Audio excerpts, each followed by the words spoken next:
বাংলাদেশের ইতিহাসের সবচেয়ে বড় যৌথ সামরিক মহড়া শুরু করতে যাচ্ছে বাংলাদেশ ও যুক্তরাষ্ট্র।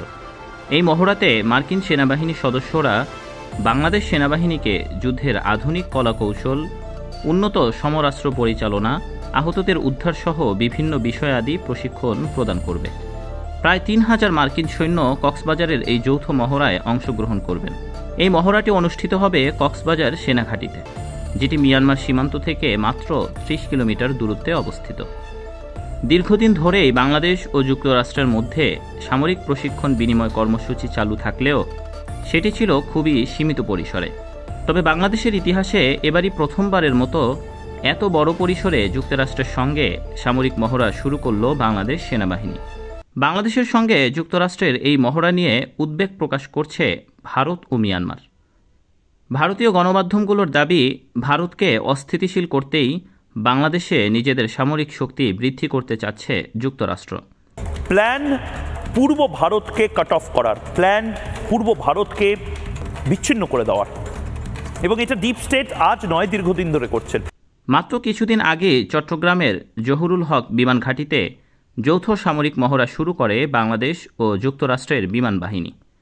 অপারেশন প্যাসিফিক অ্যাঞ্জেল নামের ওই মহড়ায় যুক্তরাষ্ট্রের ৯২ জন ও বাংলাদেশের ১৫০ জন বিমান বাহিনীর সদস্য অংশগ্রহণ করে, যেটি নিয়ে ভারতীয় গণমাধ্যমগুলোতে তুমুল হইচই শুরু হয়। This could be happening in India's neighborhood, right next door in Bangladesh. A US Air Force plane landed in Chittagong on Sunday. It is very close to India's northeast and Myanmar.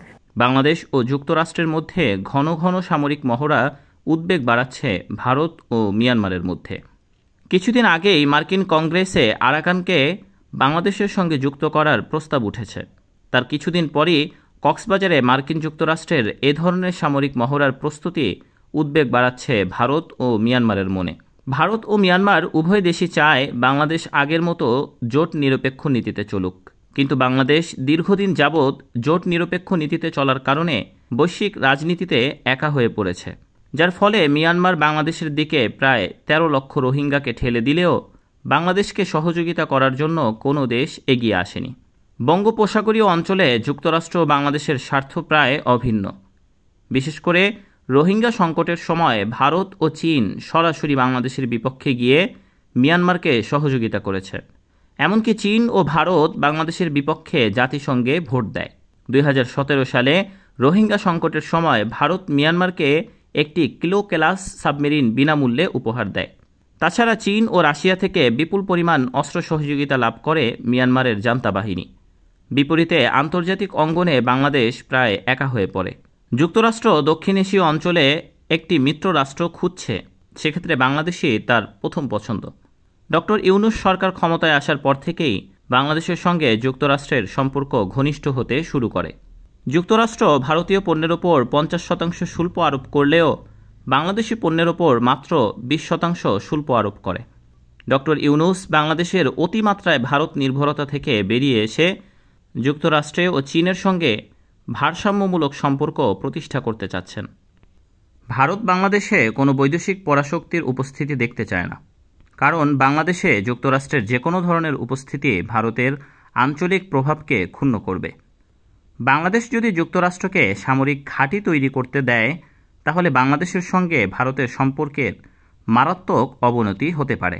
তবে অতীতে বাংলাদেশের মাটিতে মার্কিন যুক্তরাষ্ট্রকে সামরিক ঘাঁটি করতে অনুমতি দেওয়ার ইতিহাস রয়েছে। বাংলাদেশের মধ্যে যুক্তরাষ্ট্রকে সর্বপ্রথম সামরিক ঘাঁটি স্থাপনের অনুমতি দেন প্রেসিডেন্ট জিয়াউর রহমান।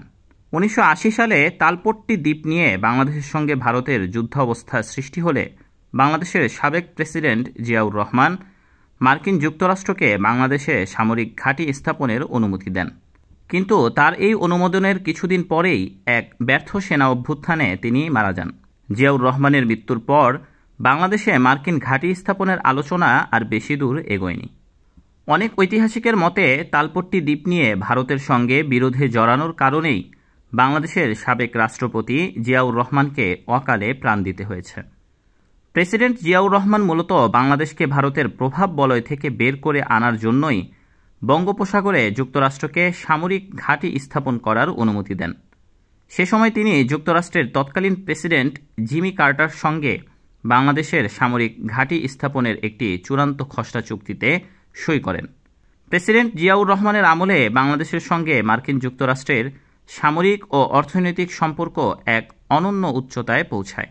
যুক্তরাষ্ট্রের তৎকালীন প্রেসিডেন্ট জিমি কার্টার হোয়াইট হাউসে জিয়াউর রহমানকে উষ্ণ রাজকীয় অভ্যর্থনা জানায়। শহীদ জিয়াউর রহমানই এখনও পর্যন্ত বাংলাদেশের একমাত্র রাষ্ট্রপ্রধান যিনি হোয়াইট হাউসে সরাসরি যুক্তরাষ্ট্রের প্রেসিডেন্টের অভ্যর্থনা পেয়েছিলেন। To welcome to the White House and to our nation President Zia, the very fine leader of Bangladesh. We are deeply grateful that President Zia has come here. সে সময়ে যুক্তরাষ্ট্র থেকে বিপুল পরিমাণ সামরিক অস্ত্র সহযোগিতা পেয়েছিল বাংলাদেশ। তাছাড়া বাংলাদেশের সঙ্গে যুক্তরাষ্ট্রের সামরিক সম্পর্ক বৃদ্ধির কট্টর বিরোধী হচ্ছে বামপন্থী দলগুলো। বাংলাদেশে রাজনীতি করা ভারতপন্থী বাম দলগুলো প্রায়শই বাংলাদেশের সেনাবাহিনীর সঙ্গে যুক্তরাষ্ট্রের সম্পর্ক বৃদ্ধির বিরোধিতা করে। বর্তমানে যুক্তরাষ্ট্র বাংলাদেশের শীর্ষ রপ্তানিকারক দেশ। বাংলাদেশের প্রধান রপ্তানি পণ্য গার্মেন্টসের সবচেয়ে বড় বাজার যুক্তরাষ্ট্র। তাছাড়া বাংলাদেশের শীর্ষ রেমিটেন্স আয়কারী দেশও যুক্তরাষ্ট্র। এছাড়াও বাংলাদেশে সরাসরি প্রত্যক্ষ বৈদেশিক বিনিয়োগ আসে যুক্তরাষ্ট্র থেকে। বাংলাদেশের মোট গ্যাস উৎপাদনের 60% যোগান দেয় যুক্তরাষ্ট্রের শেভরন কোম্পানি। যুক্তরাষ্ট্রের এই কোম্পানিটি বাংলাদেশ সবচেয়ে বড় বিবিয়ানা গ্যাস ক্ষেত্র পরিচালনা করে থাকে। তাছাড়া রোহিঙ্গা সমস্যা সমাধানে বাংলাদেশকে বিপুল পরিমাণ অর্থ ও কূটনৈতিক সহযোগিতা করে আসছে যুক্তরাষ্ট্র। বর্তমানে যুক্তরাষ্ট্রে প্রায় 10 লক্ষ বাংলাদেশি বসবাস করে, যাদের রেমিটেন্সের অর্থ বাংলাদেশের অর্থনীতির চাকাকে সচল করে। তাছাড়া মিয়ানমারের চীনের প্রভাব মোকাবেলায় যুক্তরাষ্ট্র চায় আরাকান রাজ্য বাংলাদেশের অংশ হোক। বাংলাদেশের সাবেক প্রধানমন্ত্রী শেখ হাসিনা একাধিকবার দাবি করেছিলেন যুক্তরাষ্ট্র বাংলাদেশের সেন্ট মার্টিন দ্বীপে সামরিক ঘাঁটি বানাতে চায়। ওই সেন্ট মার্টিন দ্বীপ বা আমাদের দেশ কাউকে লিজ দেব, তাহলে আমার ক্ষমতা থাকার কোনো অসুবিধা নেই, আমি জানি সেটা। প্রকৃতপক্ষে এটি ছিল একটি ডাহা মিথ্যা অপপ্রচার। যুক্তরাষ্ট্র কখনোই সেন্ট মার্টিন দ্বীপ নিয়ে বাংলাদেশের সঙ্গে কোনো আলোচনা করেনি। সেন্ট মার্টিন দ্বীপটি এতটাই ছোট যে সেখানে সামরিক ঘাঁটি নির্মাণ করার পর্যাপ্ত জায়গা নেই। প্রকৃতপক্ষে যুক্তরাষ্ট্র সেন্ট মার্টিনে নয়, বরং মিয়ানমারের আরাকান রাজ্যে সামরিক ঘাঁটি বানাতে চায়। যুক্তরাষ্ট্র আরাকান রাজ্যকে বাংলাদেশের সঙ্গে যুক্ত করার বিনিময়ে সেখানে একটি সামরিক ঘাঁটি তৈরি করার প্রস্তাব দিয়েছিল।